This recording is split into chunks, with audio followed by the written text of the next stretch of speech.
अगस्त की शुरुआत में ही इजराइल में एक ऐसा तूफान आया है जिसने प्रधानमंत्री बेन्यामिन नेतन्याहू के सभी ख्वाब अचानक चकनाचूर कर दिए हैं। सवाल उठ रहे हैं कि क्या नेतन्याहू की कुर्सी जाने वाली है?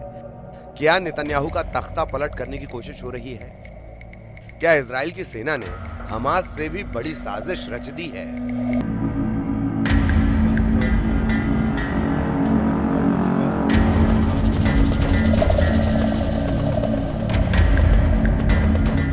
इन सवालों के साथ इस वक्त इजराइल में सबसे ज्यादा चर्चा हमास की नहीं, गजा के ग्राउंड ऑपरेशन में मरने वाले इजरायली सैनिकों की नहीं, न ही ईरान और उसकी बहुत ही खतरनाक मिसाइलों की हो रही है।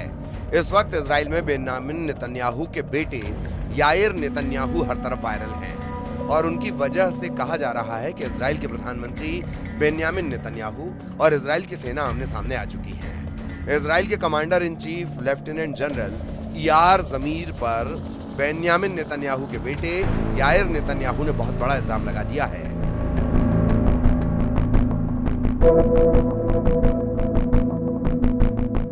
अमेरिका में रहने वाले याइर नेतन्याहू के एक ट्वीट से उनके पिता बेन्यामिन नेतन्याहू का तनाव इजरायली संसद की 6ठी मंजिल पर पहुंच चुका है।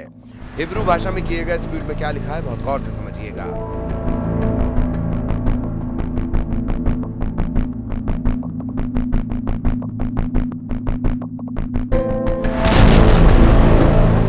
याइर नेतन्याहू ने एक इजरायली पत्रकार योसी यहोशुआ के ट्वीट पर जवाब दिया है। योसी ने लिखा कि अगर नेतन्याहू सेना की मर्जी के बगैर गजा पर पूरी तरह कब्जा करना चाहते हैं तो उन्हें इजराइल की जनता को बताना चाहिए कि इसकी कीमत क्या होगी, कितनी जान जाएंगी, क्या सेना के विरोध के बावजूद वो इस कदम की जिम्मेदारी लेंगे। इस पर याइर नेतन्याहू ने इजराइल के सेनाध्यक्ष इयाल जमीर का नाम लिखे बगैर इशारों में जवाब दिया कि अगर आपको ये ट्वीट लिखने वाला वही है जिसके बारे में हम सोच रहे हैं तो ये एक बगावत और सैन्य तख्ता पलट की कोशिश है, जैसा 70 के दशक में मध्य अमेरिका में हुआ। ये पूरी तरह अपराध है। इजराइल में नेतन्याहू और वहां के सेनाध्यक्ष लेफ्टिनेंट जनरल इयार जमीर के बीच लगातार खींचतान अब सतह पर आ चुकी है। गजा में ग्राउंड ऑपरेशन और उसमें लगातार नाकामी के साथ नेतन्याहू का इरादा बड़ा होता जा रहा है। जून और जुलाई के महीने में इजराइल को ग्राउंड ऑपरेशन में बहुत बुरे झटके लगे हैं, खान यूनिस से लेकर बेत हनून तक।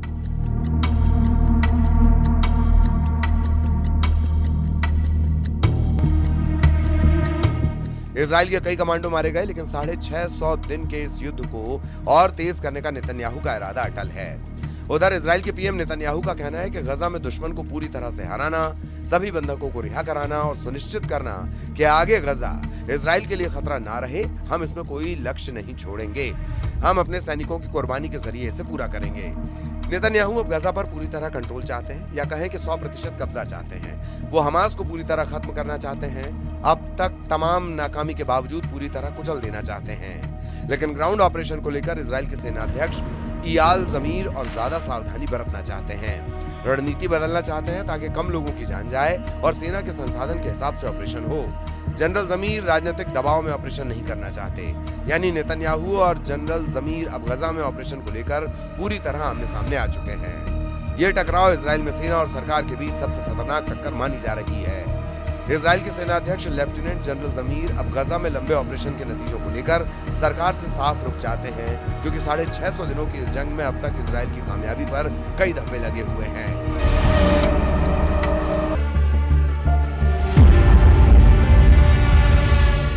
हमास की लीडरशिप को खत्म करने के बावजूद अब भी इजराइल की सेना पर लगातार हमले जारी हैं। चारों तरफ से घिरे गजा में हमास अब भी एक्टिव है। हमास की सुरंग भी जिंदा है और उन्हीं सुरंगों में अब इजरायली बंधकों के वीडियो वायरल किए जा रहे हैं।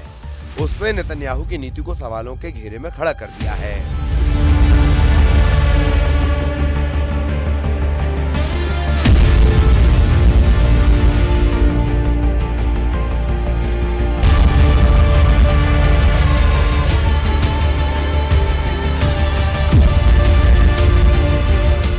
जनरल जमीर ने चेतावनी दी है कि गजा पर 100% कब्जे की कोशिश से वहां बचे हुए बंधकों की जान खतरे में पड़ जाएगी। जनरल जमीर का मानना है कि नेतन्याहू का बिग गाजा प्लान शुरू किया गया तो इजराइल की सेना एक थकाऊ युद्ध में उलझ जाएगी।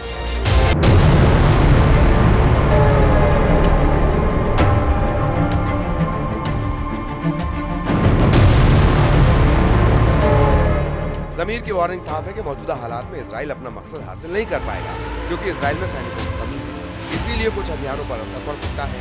जनरल जमीर और नेतन्याहू की टक्कर में इजराइल बहुत बुरी तरह फंसा हुआ नजर आ रहा है, क्योंकि जमीर का कहना है कि गजा पर पूरी तरह कंट्रोल के लिए कई महीने या फिर साल भी लग सकते हैं। ऐसे युद्ध के लिए हजारों रिजर्व सैनिकों की जरूरत पड़ेगी। यही वजह है कि इजराइल की सेना गजा में हमास के खिलाफ मिनी ओरानीम नाम की रणनीति अपना रही है। मिनी ओरानीम एक सीमित सैन्य अभियान है जिसे इजराइल ने गजा में लागू किया है। इसका मकसद गजा बॉर्डर के पास एक बफर जोन तैयार करना है ताकि हमास पर दबाव बनाए रखा जाए।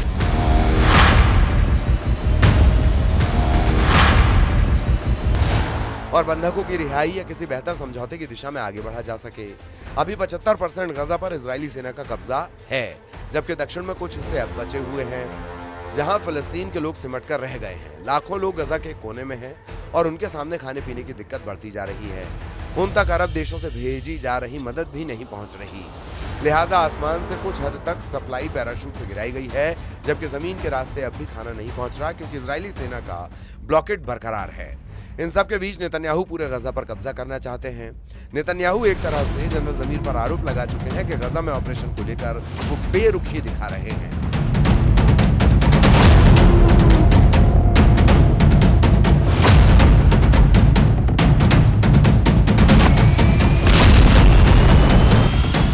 या फिर रणनीति में ढील दे रहे हैं, जबकि जनरल जमीर ने ऐसे संकेत दिए हैं कि सेना को बड़े फैसले लेते वक्त राजनीतिक दबाव में नहीं आना चाहिए।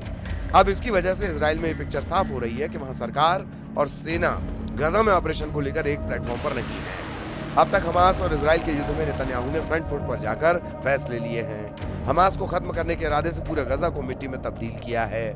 इजराइल के ऑपरेशन में 60,000 से ज्यादा लोगों की मौत हो चुकी है। रोजाना 28 बच्चों की जान जा रही है और बमबारी की वजह से 1.5 लाख से ज्यादा लोग घायल हैं। जबकि गजा में मेडिकल सुविधाओं का इतना बुरा हाल है कि अस्पताल में न इलाज के लिए दवाएं हैं, न ही उनको भर्ती करने के लिए कोई जगह। नर्सिंग स्टाफ को भी कई बार टारगेट किया जा चुका है। इजराइल में अंदरूनी रूप से हाहाकार मचा है। संसद से लेकर नेतन्याहू के दफ्तर तक कोहराम मचा हुआ है। सवाल उठ रहा है कि गजा में हमास के अलावा इजराइल को सबसे बड़ी चोट किसने पहुंचाई है? क्या ईरान की मिसाइलों ने इजराइल को नुकसान पहुंचाया? क्या हमास के खिलाफ चल रहे ग्राउंड ऑपरेशन ने इजराइल को झटके दिए? नेतन्याहू का सबसे बड़ा दुश्मन कौन साबित हुआ? गजा, वेस्ट बैंक, मस्जिद अल अक्सा? किस जगह नेतन्याहू को सबसे बड़ी गहरी चोट पहुंचाई जा रही है? देखा जाए तो नेतन्याहू के लिए चैलेंज बढ़ता जा रहा है। गजा में ग्राउंड ऑपरेशन को लेकर इजराइल के अधिकारी नेतन्याहू के फैसलों पर सवाल उठा रहे हैं। पिछले कुछ महीनों में नेतन्याहू कैसे अपने घर में गिरे उसे समझने की जरूरत है।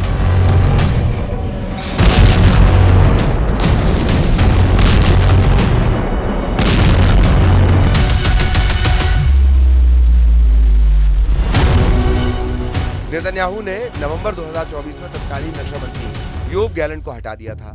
इसके बाद जनरल जमीर से पहले आईडीएफ चीफ रहे हर्जी हलेवी ने मार्च 2025 में इस्तीफा दिया था।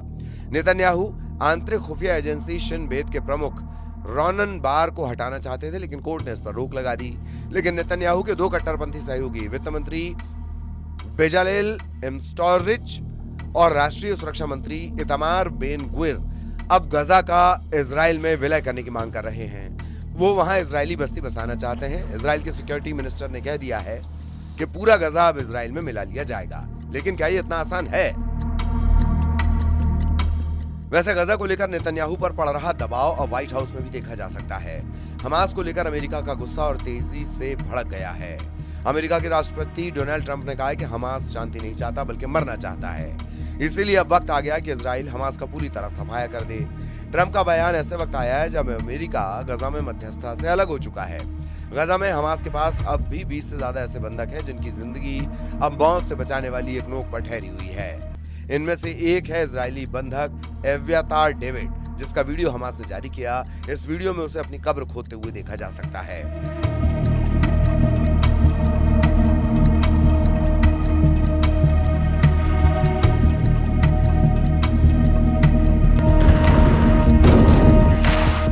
हमास के कब्जे में बाकी लोगों का हाल भी डेविड जैसा ही होगा और सबकी जान खतरे में होगी। यही डर पूरे इजराइल को सता रहा है। यही वजह है कि इजराइल की सड़कों पर आए दिन नेतन्याहू के खिलाफ प्रदर्शन होते हैं। लोग पोस्टर लेकर इकट्ठा होते हैं। उनकी मांग है कि इजरायली बंधकों की फौरन रिहाई हो और इसके लिए किसी भी सूरत में युद्ध को खत्म किया जाए और बंधकों को वापस लाया जाए। 7 अक्टूबर को हमास के हमले के दौरान 251 इजरायली बंधक बनाए गए थे। इस वक्त हमास के कब्जे में 22 बंधक बाकी हैं। तेल अवीव में एब्यातार डेविड के पोस्टर लेकर हजारों लोग प्रदर्शन करने उतरे। ऐसी तस्वीरों से ज्यादा नेतन्याहू को अब इजराइल के सेनाध्यक्ष तनाव दे रहे हैं, क्योंकि जो एक्शन नेतन्याहू चाहते हैं उस पर इजराइल की सेना राजी नजर नहीं आ रही। जब से नेतन्याहू के बेटे ने जनरल जमीर पर गंभीर आरोप लगाते हुए ट्वीट किया है, तब से सवाल उठ रहे हैं कि क्या इजराइल में नेतन्याहू की कुर्सी जाने वाली है? क्या नेतन्याहू का तख्ता पलट करने की कोशिश हो रही है? क्या इजराइल की सेना ने हमास से भी बड़ी साजिश रच दी है?